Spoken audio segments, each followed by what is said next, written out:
Today, El-rufai is speaking as if he's feeling the pain of the common Nigerians.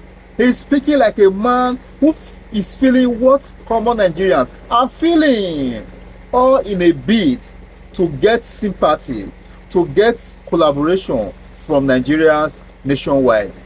Today, he is challenging Nigerians to take back their country from the hands of President Bola Ahmed Tinubu and the APC-led administration. He has also revealed what Peter Obi told him about the Labour Party and how they can go forward collaboratively, collectively, in a bid to procure Nigerians the full dividends of democracy as we approach the 2027 general election. Thank you, distinguished Senator, Her Excellency, former Vice President.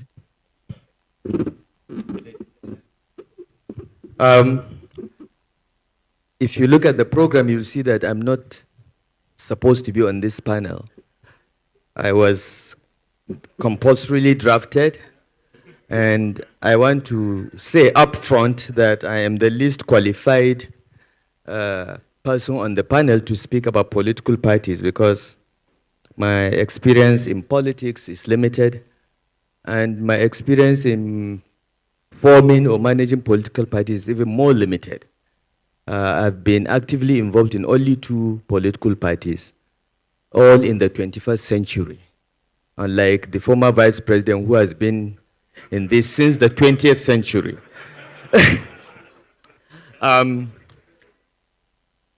I was very active in the CPC. I was one of the leaders of the CPC before we merged into the APC.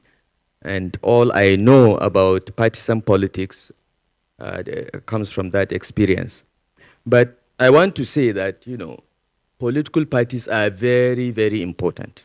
I did not realize this until I became politically active. Because in our constitution, the only way we can contest for power is on the platform of political parties. Our constitution does not recognize independent candidates, even though we tried in our APC Committee on True Federalism to recommend that the constitution be amended to allow independent candidates. That has not happened yet, and I don't even know if it will ever happen. So political parties remain important. But what is the state of political parties today? I will give my own views of what I have seen in the last 2 years. The PDP, which is one of the largest and perhaps the oldest political party in this republic, is clearly targeted for destruction. It's a matter of time. There are internal mercenaries in the PDP that have been hired, paid, or otherwise motivated to destroy the party. So the party is on its way to the grave. Okay? And it's most unfortunate because His Excellency, the former Vice President, was explaining how politicians came together, essentially, put aside their differences to drive away the military. Most of these politicians ended up in the PDP.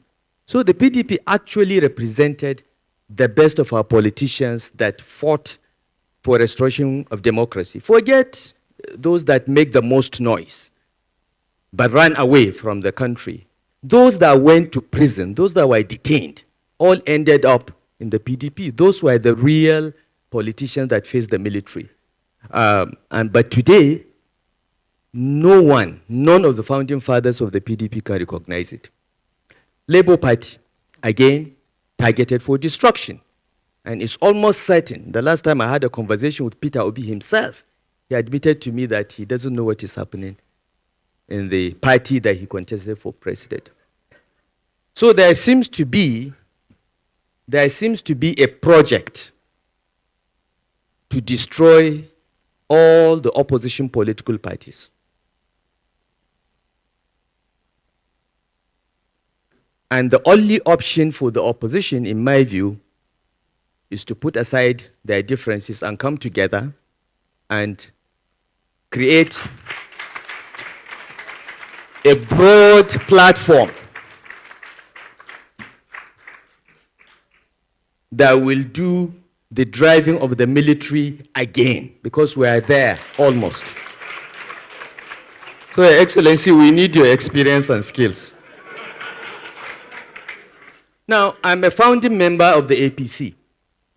If you go to INEC and ask for the form that got APC registered, I'm one of the 34 people that signed for it, and I was a founding member of the National Working Committee of the APC.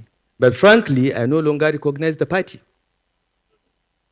The party, no party organ of the APC has met for the past 2 years. No caucus, no NEC, nothing. I don't even know if it is a one-man show. It's a zero-man show. Okay. So, though I'm a founding member of the APC has left me behind. I'm still there where we were. We wanted to form a progressive party that will fight corruption, revamp the economy, and restore security to Nigerians. That was the objective of forming our party. And we all came from that party. After forming the party, we went out of our way to recruit others that we feel could add value to the party. We went to the residence of His Excellency Vice President Atiku Abubakar, invited him to join the party. We are not afraid of inviting heavyweights who are potential presidential aspirants, even though many of us were Buhari supporters. But we were not scared. We wanted a broad-based coalition that will address the problems of Nigeria, and we were successful in it. But why the APC today? I don't recognize it, as I said. It has left me behind. I still believe that the purpose of political contestation in Nigeria still remains revamping the economy, restoring security, and fighting corruption. The problems are still there. However, I no longer believe that my party believes in confronting those problems. So the distance between me and the APC is widening. It has left me, it's driving at very high speed away from where I am, but I remain where I am because these problems remain the living problems of Nigeria, and they have to be addressed. And the only way to address them is through the instrumentality of political party. So what happened to our parties? Why did our parties all end up where they are? When we started the APC, we were very hopeful that it will be member-financed party. We registered 15 million members. 15 million. If every member of the APC just gave the party 100 naira, that's 1.5 billion. Just 100 naira a month, which I believe almost everyone can afford. That's 1.5 billion. It's enough to run the party. We had aspirations of that nature. We had dreams of a real, ideologically driven, progressive political party. But today it is something else. If you look at the life cycle of the PDP, it was similar. They all end up becoming a one-man show. No collegiate leadership, no democratic leadership, no internal democracy. And the parties always get pocketed by those elected on the platform of the party.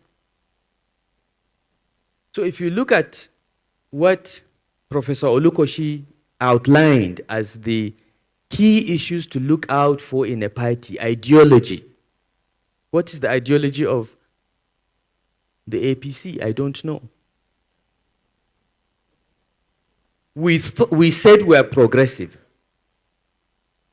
But we are not progressive anymore. Okay? What about a societal project? What is our big societal project? I've mentioned the three. But now, if you ask people that were elected on the platform of the APC, they will say, I wanted to be governor. I wanted to be president. I wanted to.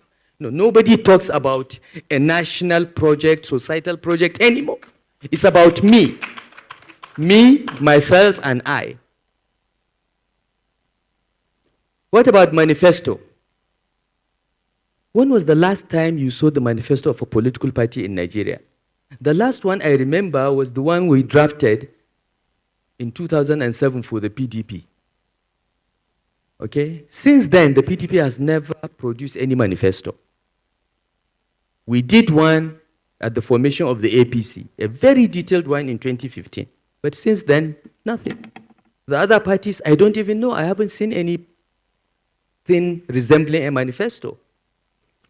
What about membership? Members want to take from the party rather than contribute to the party. So we are in a serious crisis because these political parties are the vehicles through which leadership will emerge. Yet, they exist only on paper or in our imagination. And we must work. And this is a challenge for those in opposition. I'm not yet in opposition, by the way. I'm still in the APC. But this is a challenge to those in opposition. You must come together and form a party that, in my view, should closely resemble the NPN of the Second Republic. That's one political party that was an effective machine. The leadership was collegiate. The party imposed its will on those elected. It is unfortunate that it was terminated in 1983. Maybe by now we would have had a real political culture around collegiate, ideologically driven, and broad-based political parties. So this is the challenge for the opposition. I think I will stop here with my limited knowledge and experience in party formation and management. Thank you. Thank you very much, Your Excellency. I think you did well. And since you're not yet in opposition, we will wait until when you are there because you have to be one of the crafters of the next step. Thank you very much. You know, loyalty to your party comes after loyalty to God and to your country, I think. So, in my view, you know, there is absolutely nothing wrong with a party member wanting his party to win every seat. But I think the problem that we have is that people want to win by hook or by crook. When I was governor of Kaduna State and we had to conduct local government elections, I went to great lengths to ensure that the elections were free and fair. We even went to China and got electronic voting equipment because I believed that it was important that we knew how well we were doing after being in office for 2-3 years. And the best way to test how well we were doing was to have credible local government elections. But believe me, I was just the majority of one because I was the governor. All my colleagues from CPC and ANPP and ACN said, look, just give us one chance to do to PDP what they have done to us for 16 years. Let us write the result and win everything as well. And I said, no, not on my watch. We lost some local governments, chairmanships, we lost some councillors, but on the whole, we won in more than 3/4 of the state, which I think was okay. And as far as I know, that is the only time in the history of this republic that local government elections were held to be free and fair in Nigeria. I have not heard of anywhere else. Because people just believe that the State Electoral Commission should ensure that every seat is won by the party in power. You know, some governors have tried a little bit to concede here and there, but the attitude is that, you know, we must take everything. I hope I've answered your question, but I want to build on what His Excellency Vice President Atiku Abubakar said about what the country faces as a challenge, because I don't think this is a challenge for the opposition. Okay? The way and manner opposition political parties are being targeted for destruction and the style and quality of governance in this country today is a national emergency. It should concern everyone. And I think this is a problem for all of us to think about and play a role in changing it. Because as His Excellency said, we stand the risk of losing democracy itself. In the last election, only 26% of registered voters bothered to come out to vote. I'm in a possession of a recent opinion poll that showed that 75% of registered voters in Nigeria do not intend to vote in the next election. That is very dangerous for us. And I think every voice must rise and come out and fight for this democracy. For those of us that are in our 60s, we lived half of our lives under military rule. We know what it is, and we don't want military rule. But we also don't want civilians with behaving like the military in their barbariga and suits. So this is a national emergency. So I appeal to those in opposition, you must coalesce into one political party. We did it in the APC and it can be done again. Okay? But to avoid what has happened to the APC, I think you must ensure that there is internal democracy in your party from day one and insist on it. You must insist that the congresses and convention must be competitive, free and fair. The question of forcing people to step down on the day of the convention and so on should be out of the window. Let people contest and know that they won. And not those that have lost know that they lost. To try again. We must have internal democracy in our parties. And I think, and I found this out when I went back to Kaduna to contest for governor, I realized that the most important qualification for being a political stakeholder, at least in Kaduna State, was to be an illiterate. You are an illiterate, but you are very, very cunning. That's political stakeholder. We have to change it. We must have minimum qualifications. This politics is about leadership. You produce leaders through this political process. You cannot afford to have illiterates, semi-illiterates, cunning people, and so on as your leaders. You will end up with what we have. So the parties must have a standard. The Constitution may say, okay, the Constitution may say that if you have a secondary school certificate or you've attended secondary school, you can be president. Yeah. That's a minimum. But it doesn't mean that the parties cannot have a standard higher than that for the leadership of the parties. Because the leadership, it is the leadership of the parties that vote in congresses and conventions to produce the candidates. So when you have low quality party leaders, they are the delegates, you have low quality candidates. And you end up with a beauty contest consisting of only very ugly women. Okay? Because elections, in my view, are very similar to a beauty contest. You can only vote for the person that is on the ballot. You cannot vote for the best person. You can only vote for a person if he's on the ballot. And it is these so-called delegates, the party leaders, that vote to produce that candidate. So, if they are of low quality, do not expect them to produce a candidate of any better quality. This is a major problem in political parties. Thirdly, I think every party member should pay to be a member of the party. Yeah. That way he will have a say. It doesn't have to be a lot of money. As I gave the example of APC. We propose 100 naira a month.